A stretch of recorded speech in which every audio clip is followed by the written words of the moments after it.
our light industrial zoned areas. Well, thank you. There's lots of ways the port can help with the recruitment. That's what they do, is recruit for expansion. We have the incubator in Kennewick, actually that's closer to Finley. One of the bigger issues that I see is the new fire station. Within a mile of all of your industrial development on the Kiona side, for the Red Mountain area to have a joint fire district interlocal agreement, build a fire station and man that fire station. And as I understand it in my conversations with the winery folks, it will reduce their overall insurance by 10%. Thank you. Okay, so what can the port do to encourage or stimulate or bring about light industrial development just south of the Benton City area?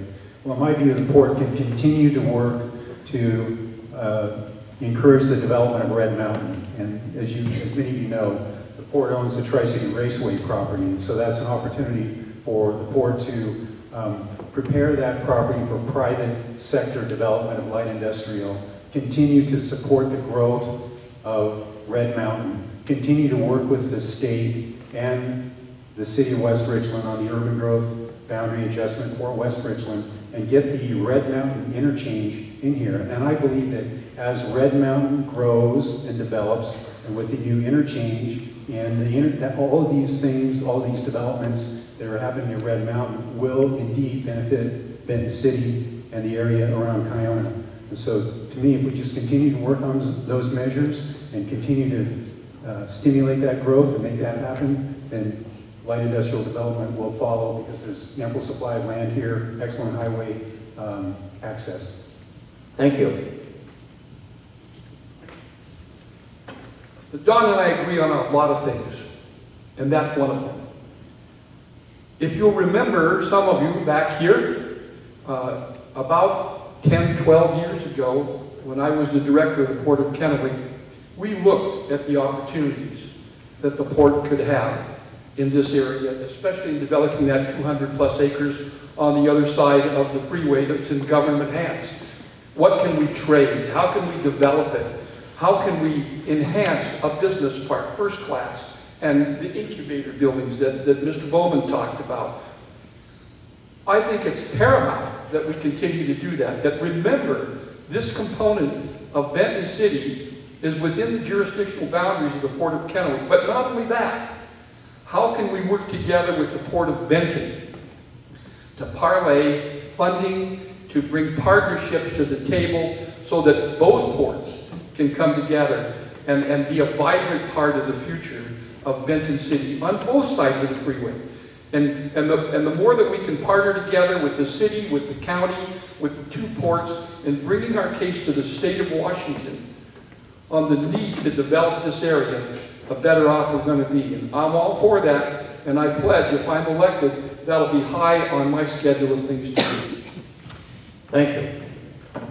I think the first thing that I would see is that the Port Commission needs to be sitting down with Mayor Carnahan and the City Council and with Randy and you, Larry, and the EDC, and talking about what are the issues, what are the things that need to be done, what has been done. We're going to have a new Port Commission next year. You've got changes here in Benton City, new council. What do things need to be done? As you remember, at one time when you had Representative Shirley Hankins in the legislature, now she's one of my volunteers, you know, you had an advocate who was working with you in the legislature. Now you have new legislators. So they need to be, you know, and they're from the 16th district, so you need to work with them. We need to pull all the people together and to try to figure out what needs to be done. You look at a lot of issues, whether they're Red Mountain or whether they're interchange, but if you're looking at this specific developable property, Mr. Gibbons is correct, we need to also be working with the Port of Benton, but it's really critical that we sit down and make it work. Red flag. Thank you. I would like to have one more question. And this came from the audience. How many of you will be here to celebrate the 4th of July with us? I guess that's something we'd like to know. So we'll start at this end. I just want to be here the 4th of July. I agree. That I understand. That's my immediate plan. I hope with everything that's in me, I can arrange my schedule to celebrate the 4th of July. Thank you.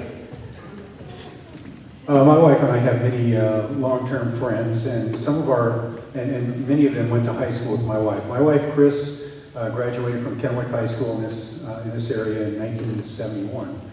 She's not here, so I can say that. So we have long-term friends that went to Kennewick High, now live in Vancouver, Washington, and so our annual gathering for the 4th of July is the Waterfront Food Drive Blues Fest in Portland.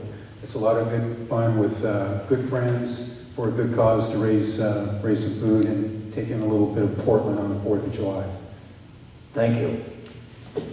Well, Larry, I don't remember the 4th of July. I have not been here at your celebration for the past almost 20 years. I've always came out and had a good time with Shirley. She's always been here too. And I have no reason to think that I won't be here this coming 4th of July. Thank you. Thank you. I'd like to see Leo out here as your elected Board of Kennewick Commissioner. I'll treat him as well as he's treated me. I look forward to being here on the 4th of July. Thank you so much.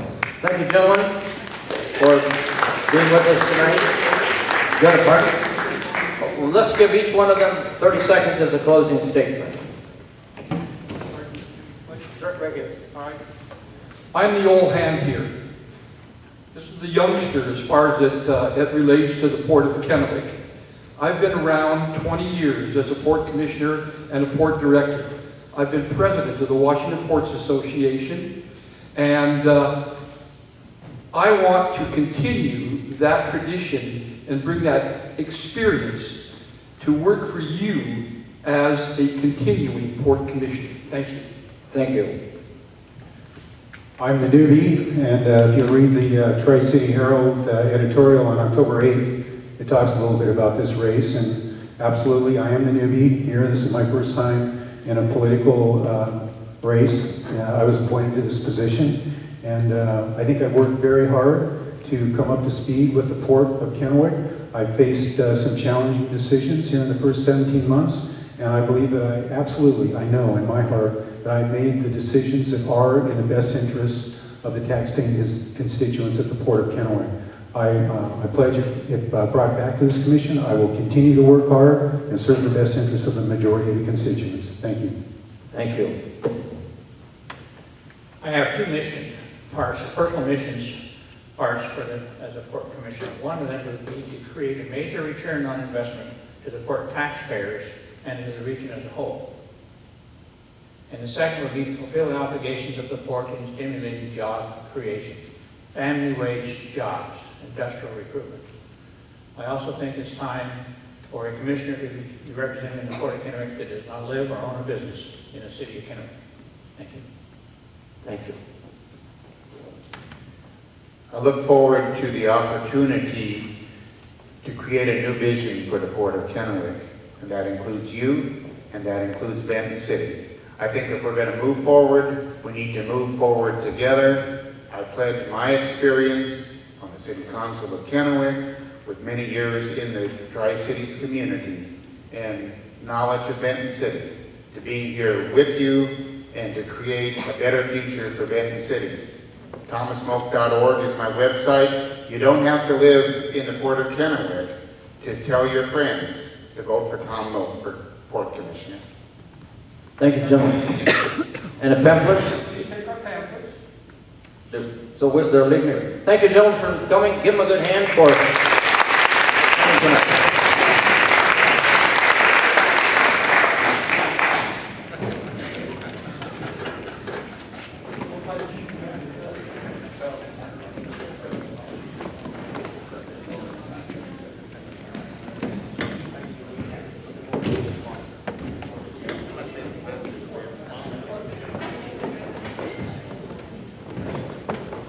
Thank you.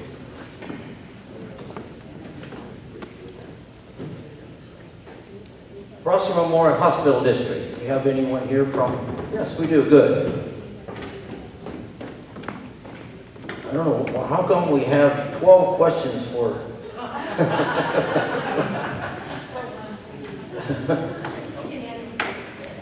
Looks like we have. Thank you for being here.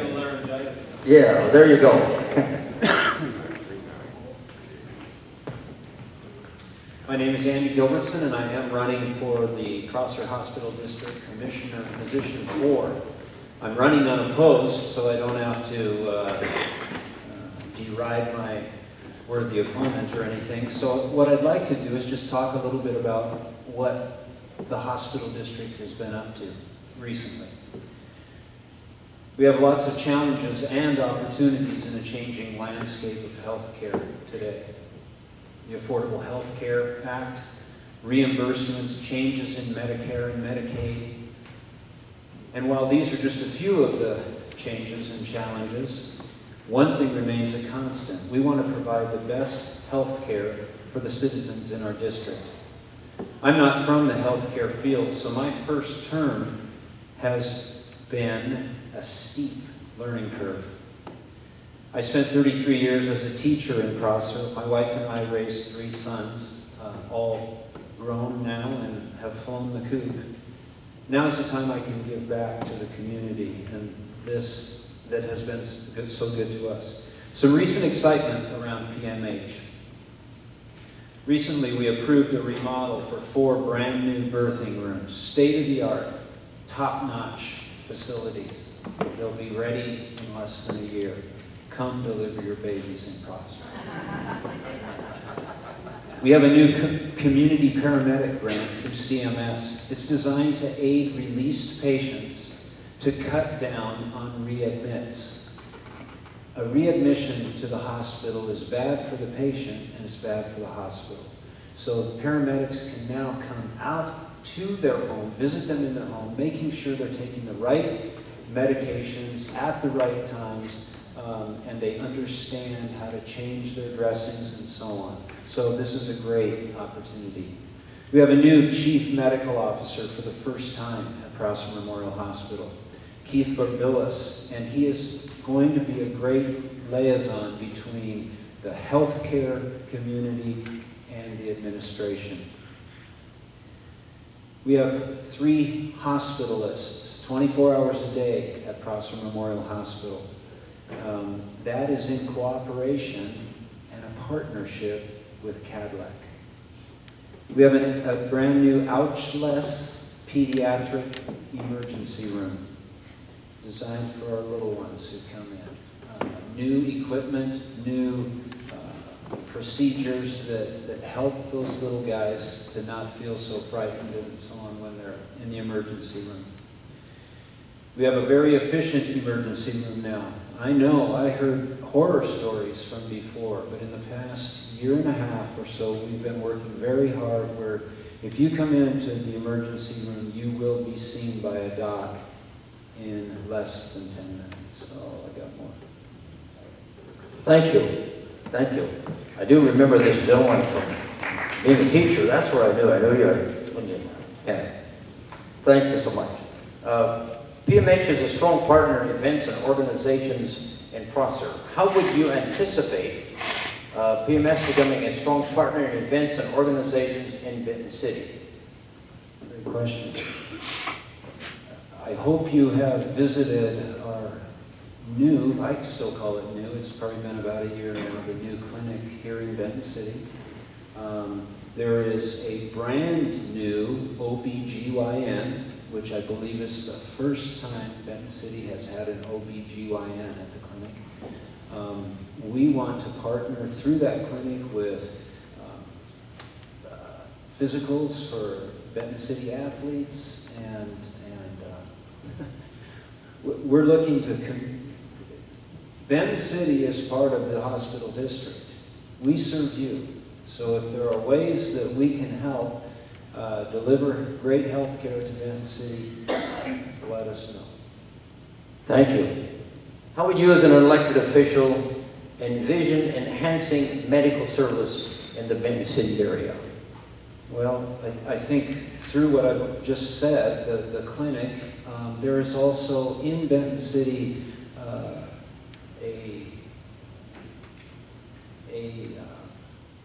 pain, where's my notes here, a pain management clinic in cooperation with the Benton City Clinic as well. And this is designed for people who, you know, maybe it's a back issue where they're in constant pain. Regular family practitioners don't want to touch that. And these are folks that need some help, and that's another way that we're hoping to help. Occupational health services that is now at Prosser Hospital. There are more and more businesses using us in their occupational health needs. We want to, and with our partnership with CADLEC, we are trying to bring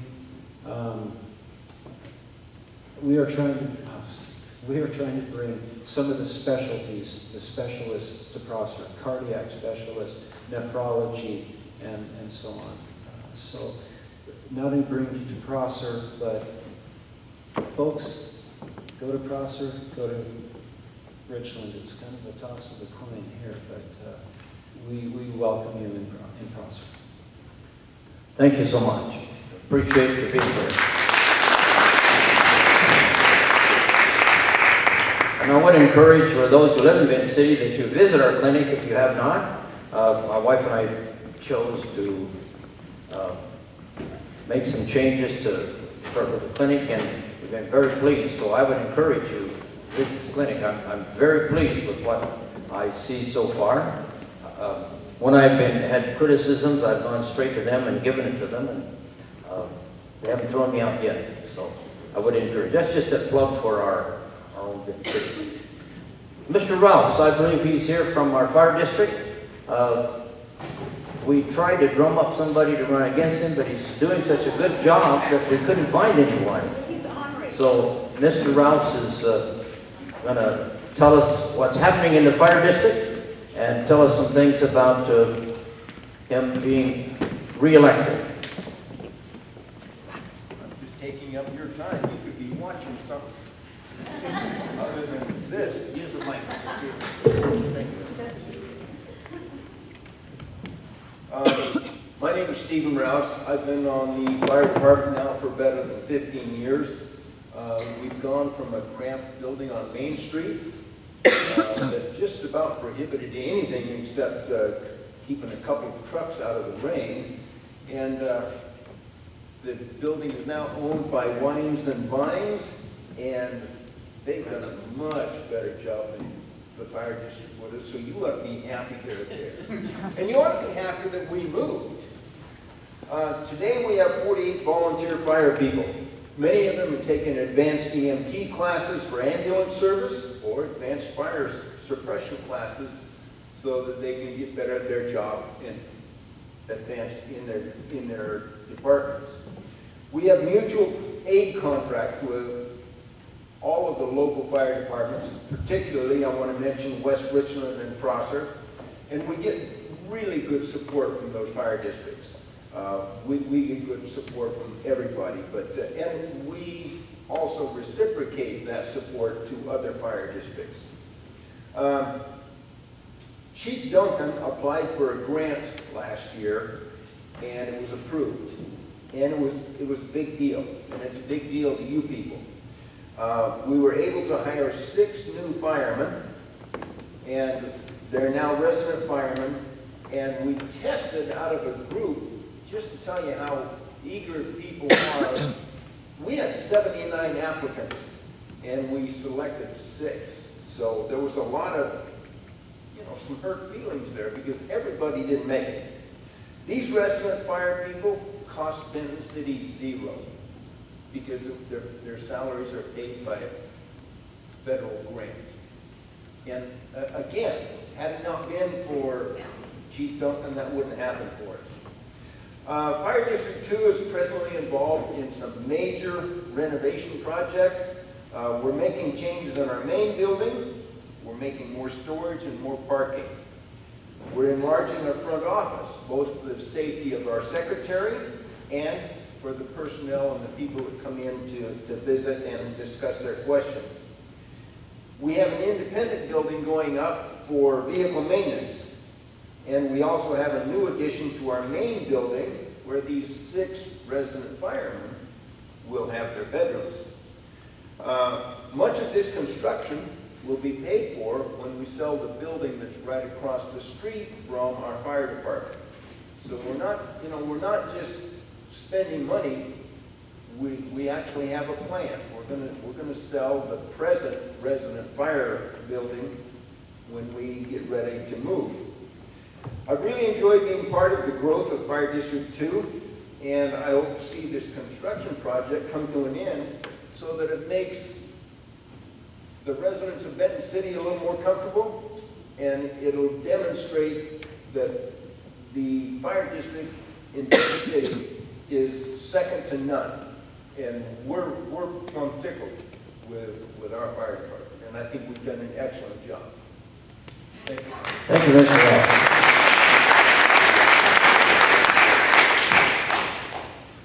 We're going to ask all of those who are on the school board, running for the school board, if they would please join us down here. And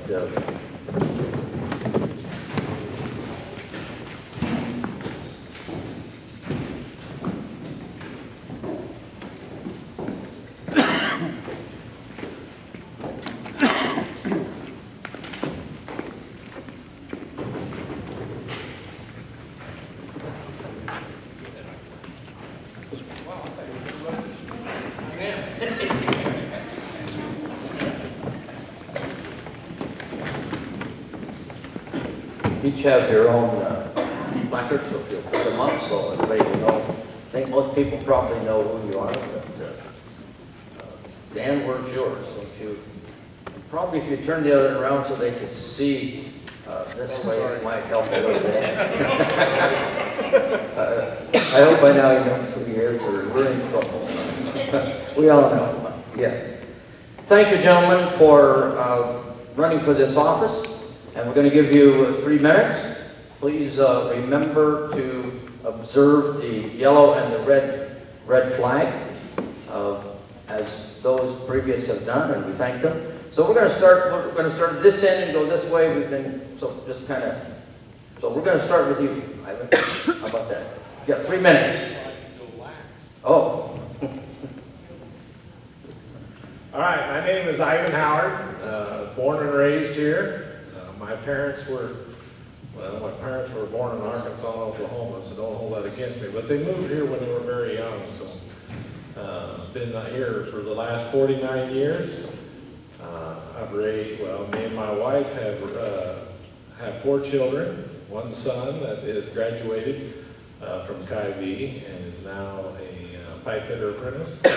My oldest daughter, Ivy, is the chief cook and bottle washer here at the high school. And then I have Hannah and Lily. Hannah just started 9th grade this year, and Lily is in the 7th grade. And the main reason I'm running for this position is, there comes a time when you gotta quit the belly aching and complaining and roll up your sleeves and get your hands dirty. I don't know what I can do once I get in here, but I do know one thing. And that is, you are not going to elect me to come in here and do what I want. I'm being elected to do what you asked me to do. All right, so I work for you, the public.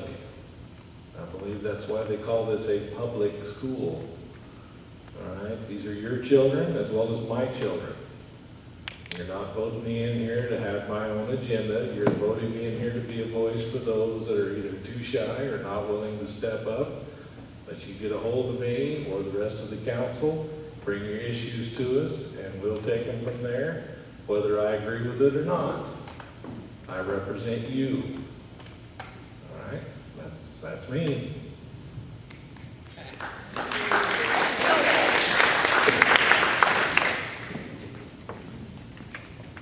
I'm Dan Johnson. Basically, I was not born and raised here. I'm from Pennsylvania, but from a similar sized community. My graduating class was 109, so you can see my school was probably pretty similar in size to Kylie. I went to Penn State and then joined the Navy. I served 26 years in the United States Navy, retired as a Master Chief. I'm proud of that service. In doing so, I was able to talk to a lot of people. I worked for some people that were pretty hard to work for. I worked for some people that were pretty easy to work for. I had to deal with people that had pretty much any possible issue with personal problems and having to negotiate and mediate between people. I believe that I have developed the ability to be able to listen to the whole story from both sides and to make sure that the decisions that I make are informed ones. I have 3 kids that have graduated from Kylie. I still have 2 also in school, one in 7th grade, one in 11th grade. And so I am vested. I've lived in this community now for almost 6 years. I came here when I was hired out at the VIT plant as a trainer. Part of my experience and knowledge is the fact that I have been a qualified trainer and certified to teach for about 17 or 18 years. So I have a lot of experience in presenting information and evaluating people who do it. I have been attending all the school board meetings for the last 2 years. I've heard a lot of problems. I've seen a lot of issues. I've watched what's going on, and there are instances of things that I believe were not handled in the best possible manner. I believe that I have the experience and the ability to help guide that so that the decisions and the efforts that are done in a fair manner. Thank you.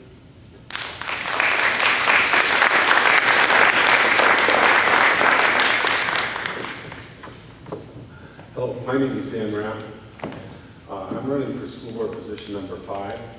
I've lived in this area all of my life, with exception of time out for college and for the military afterwards, Marine Corps. I have 2 children that have graduated from this school, one that went on and graduated from WSU and one that is currently enrolled at Bellingham. I have a son that is a freshman, and I have a grandson that just started this year, and he's in kindergarten or elementary school. I have a bachelor's and a master's degree in business administration. I spent 30 years at the Hanford site. 25 of those were in contracts and contract administration. The other 5 was in project management and strategic planning. I'm self-employed now, have a farm and some rentals. We chose to live in Benton City because of its size when we looked for a new home. I picked Benton City because both my wife and I came from the small communities. I graduated from Prosser that had the exact same size, 100 students we graduated that year as we currently have at Benton City. And my wife came from Seymour, Texas, which is small too. We looked around the area and we picked Benton City because we liked what we saw. And we thought it would give the most opportunity for our kids to participate in the types of activities that smaller schools allow and the depth of that participation. I'm running for school board because of about 3 reasons. Number one, I want to continue some programs that we've implemented, some changes that we've made, such as the high school. The last 2 years, we've had academic recognition for our performance. I want to continue CRT on Wednesdays. That allows time for our teachers for more training and planning of instruction. We also want to continue to bring some programs that are kind of new to our area. For instance, all-day kindergarten. We implemented that 4 years in advance of a lot of our neighbors. And that was because based on the results that we were hearing from our teachers about how much better they were doing in kindergarten. The biggest challenge I see that's going to face this district is going to be the change as we go to the state picking up the total cost for basic education. I believe that's going to turn more change in the next 4 years than we've seen in education in Washington State in the last 10. I think it's going to be very, very challenging for all districts to talk to, and including ours. But I believe we can pull together, and we need to take that responsibility, and that is a goal. So we maximize the benefit for our kids, because our kids come first. Thank you.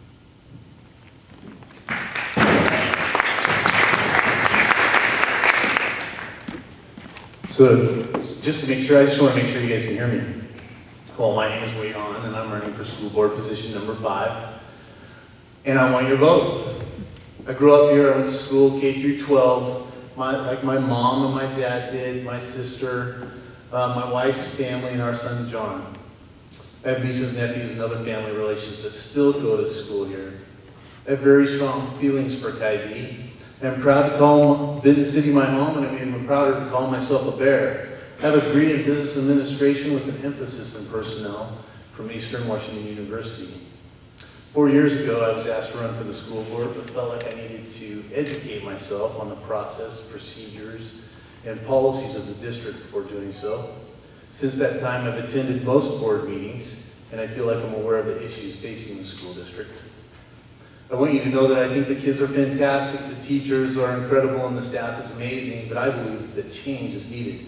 We need to get back to being a community, taking care of one another, create an environment that fosters positive energy where everyone is treated equally, and making the challenge of creating well-educated students our top priority. I want the current administration to be held accountable for their actions. I would like to see more transparency. I want the community to be made aware of the challenges, roadblocks, and concerns that the school faces on a daily basis. But with that, I also want the community to be aware of all the great things that go on at our schools. We have some of the best students, teachers, and staff members, and I think Benton City and the rest of the world needs to hear about them. I want to be a part of change to make a positive impact on the schools, the teachers, and the staff.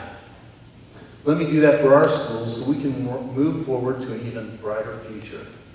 And I want to thank you, and I want to thank the Chamber and everybody for allowing this forum to take place. Thank you very much.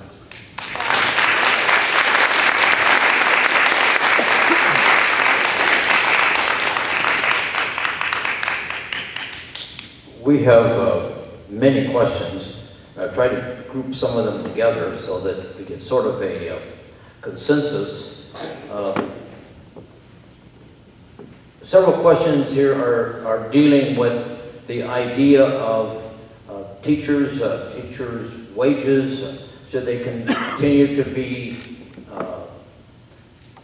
using, well, let me read as they wrote. Would you support the strengthening district manager's ability to retain, assign, or enhance the wages of employees based upon factors other than seniority? And we'll start at the far end and begin this way.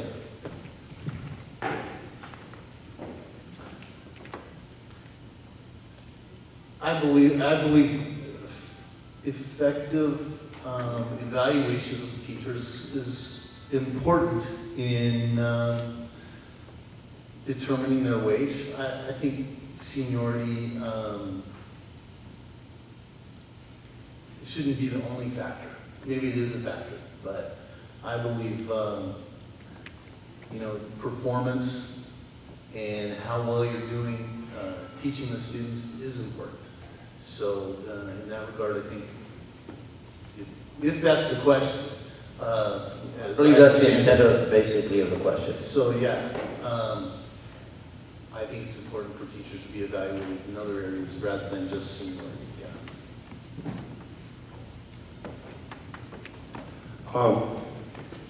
I do too. I think that the evaluation of teachers' performance should make up and be part of. We got a new program that the state is implementing that will cover evaluation of teachers in a different way, and that will be in effect. It's going to take 4 years. That was the agreement that was made by the legislature. But I think, yes, performance is definitely a factor that's there, and that will be. However, When we get to wages, there is a governing contract that is there, and that involves the state. So to some extent, yes, I think that performance should be held as something that they should be accountable to, all staff, but accountable to, but at the same time, it's only one of the factors that you're going to see in the new implementation of the TPAP, which is the new evaluation system for our teachers that we have here. But I feel very strongly that that's going to be a new area that hasn't been there as much as it has been in the past. Thank you. I also believe that evaluation of the teachers, in addition to seniority, should be part of the criteria that is used. We talked a little bit about levy dollars. We talked about a lot of different things as to where their salaries come from. And I believe that our teachers, because they are union, they do have a contract, and there are certain restrictions and requirements. We need to abide by the contract, and that should be one of the significant factors. One of the things that I would like to see as part of the evaluation of the teacher's ability and performance is the performance of their students. In other words, a success rate. So if we've got a teacher that is teaching and doing quite well, but their students aren't passing, then the teacher probably isn't doing quite as well as it may have looked on the outside. So I do think we need to have a good evaluation system if we're going to use evaluation of the teacher as part of the